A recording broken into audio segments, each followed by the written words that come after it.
ಮತಗಳ್ಳತನ ಆರೋಪ, ರಾಹುಲ್ ಗಾಂಧಿ ನೇತೃತ್ವದಲ್ಲಿ ಪ್ರತಿಭಟನೆ. ಸ್ಫೋಟಕ ದಾಖಲೆ ಬಿಡುಗಡೆ ಮಾಡಲಿದ್ದಾರೆ ರಾಹುಲ್ ಗಾಂಧಿ. ರಾಜ್ಯ ಮಾತ್ರವಲ್ಲದೆ ರಾಷ್ಟ್ರವ್ಯಾಪ್ತಿ ಮತಗಳ್ಳತನವಾಗಿರುವ ಶಂಕೆ.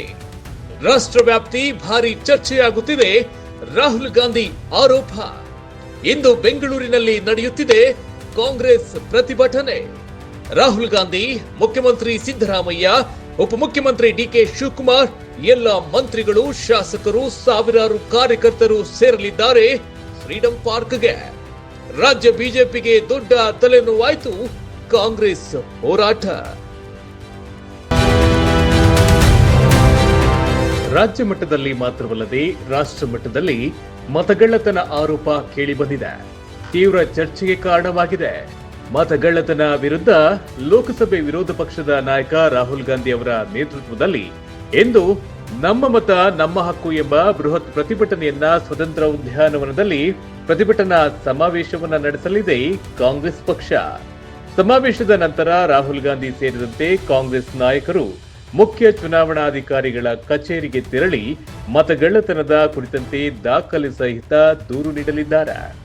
ರಾಜ್ಯದ ವಿವಿಧ ಲೋಕಸಭಾ ಕ್ಷೇತ್ರದಲ್ಲಿ ಮತಗಳ್ಳತನವಾಗಿದೆ ಎಂಬ ದಾಖಲೆಯನ್ನ ಬಿಡುಗಡೆ ಮಾಡುವುದಾಗಿ ಕಾಂಗ್ರೆಸ್ ನಾಯಕ ರಾಹುಲ್ ಗಾಂಧಿ ಸ್ಫೋಟಕ ಮಾಹಿತಿಯನ್ನ ಬಹಿರಂಗಪಡಿಸಿದ್ದು, ಬಿಜೆಪಿಗೆ ಅನುಕೂಲವಾಗುವಂತೆ ಚುನಾವಣಾ ಆಯೋಗ ನಡೆದುಕೊಳ್ಳುತ್ತಿದೆ, ಮತಗಳ್ಳತನಕ್ಕೆ ನೆರವು ನೀಡುತ್ತಿದೆ ಎಂದು ರಾಹುಲ್ ಆರೋಪ ಮಾಡಿದ್ದಾರೆ. ಅದರ ಕುರಿತು ಜನಾಂದೋಲನ ಸೃಷ್ಟಿಯಾಗುವಂತೆ ಮಾಡಲು ಕಾಂಗ್ರೆಸ್ ಇಂದು ಬೃಹತ್ ಪ್ರತಿಭಟನಾ ಸಮಾವೇಶವನ್ನು ನಡೆಸುತ್ತಿದೆ. ಕೆಲ ಕ್ಷಣದಲ್ಲಿ ಬೃಹತ್ ಪ್ರತಿಭಟನಾ ಸಮಾವೇಶದಲ್ಲಿ ರಾಹುಲ್ ಗಾಂಧಿ, ಎಐಸಿಸಿ ಅಧ್ಯಕ್ಷ ಮಲ್ಲಿಕಾರ್ಜುನ ಖರ್ಗೆ, ಮುಖ್ಯಮಂತ್ರಿ ಸಿದ್ದರಾಮಯ್ಯ, ಉಪಮುಖ್ಯಮಂತ್ರಿ ಡಿಕೆ ಶಿವಕುಮಾರ್ ಸೇರಿದಂತೆ ಕಾಂಗ್ರೆಸ್ ಹಿರಿಯ ನಾಯಕರು ಪ್ರತಿಭಟನೆಯಲ್ಲಿ ಪಾಲ್ಗೊಳ್ಳಲಿದ್ದಾರೆ.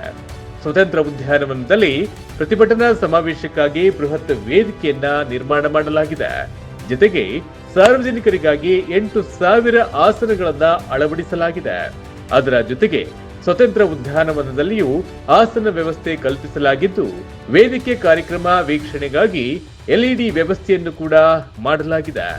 ಪ್ರತಿಭಟನಾ ಸಮಾವೇಶವನ್ನ ಯಶಸ್ವಿಗೊಳಿಸಲು ಬೆಂಗಳೂರಿನಲ್ಲಿಯೇ ಮೊಖಂ ಹೂಡಿರುವ ಎಐಸಿಸಿ ಪ್ರಧಾನ ಕಾರ್ಯದರ್ಶಿ ರಣದೀಪ್ ಸಿಂಗ್ ಸುರ್ಜೇವಾಲಾ ಅವರು ರಾಜ್ಯ ನಾಯಕರೊಂದಿಗೆ ಗುರುವಾರವೂ ಪ್ರತಿಭಟನಾ ಸ್ಥಳಕ್ಕೆ ಭೇಟಿ ನೀಡಿ ಸಿದ್ಧತೆಯನ್ನ ಪರಿಶೀಲನೆ ನಡೆಸಿದ್ರು. ಇನ್ನು ರಾಹುಲ್ ಗಾಂಧಿ ನೇತೃತ್ವದಲ್ಲಿ ನಡೆಯಲಿರುವ ಬೃಹತ್ ಪ್ರತಿಭಟನಾ ಸಮಾವೇಶವು ಮಧ್ಯಾಹ್ನ 1:30ರವರೆಗೆ ನಡೆಯಲಿದ್ದು, ಅದಾದ ನಂತರ ರಾಹುಲ್ ಗಾಂಧಿ, ಮಲ್ಲಿಕಾರ್ಜುನ ಖರ್ಗೆ, ಮುಖ್ಯಮಂತ್ರಿ ಸಿದ್ದರಾಮಯ್ಯ, ಎಐಸಿಸಿ ಪ್ರಧಾನ ಕಾರ್ಯದರ್ಶಿ ರಣದೀಪ್ ಸಿಂಗ್, ಉಪಮುಖ್ಯಮಂತ್ರಿ ಡಿಕೆ ಶಿವಕುಮಾರ್, ಗೃಹ ಸಚಿವರಾದ ಡಾಕ್ಟರ್ ಜಿ ಪರಮೇಶ್ವರ್ ಸೇರಿದಂತೆ ಮತ್ತಿತರ ನಾಯಕರ ನಿಯೋಗ ಶೇಷಾದ್ರಿ ರಸ್ತೆಯಲ್ಲಿನ ಮುಖ್ಯ ಚುನಾವಣಾಧಿಕಾರಿಗಳ ಕಚೇರಿಗೆ ತೆರಳಿ ಮತಗಳವು ಮತ್ತು ಚುನಾವಣಾ ಅಕ್ರಮಗಳಿಗೆ ಸಂಬಂಧಿಸಿದಂತೆ ತಮ್ಮ ಆರೋಪಗಳ ಕುರಿತು ಮಹತ್ವದ ದಾಖಲೆ ಸಹಿತ ದೂರನ್ನ ಮುಖ್ಯ ಚುನಾವಣಾ ಅಧಿಕಾರಿಗಳಿಗೆ ಸಲ್ಲಿಸಲಿದ್ದಾರೆ.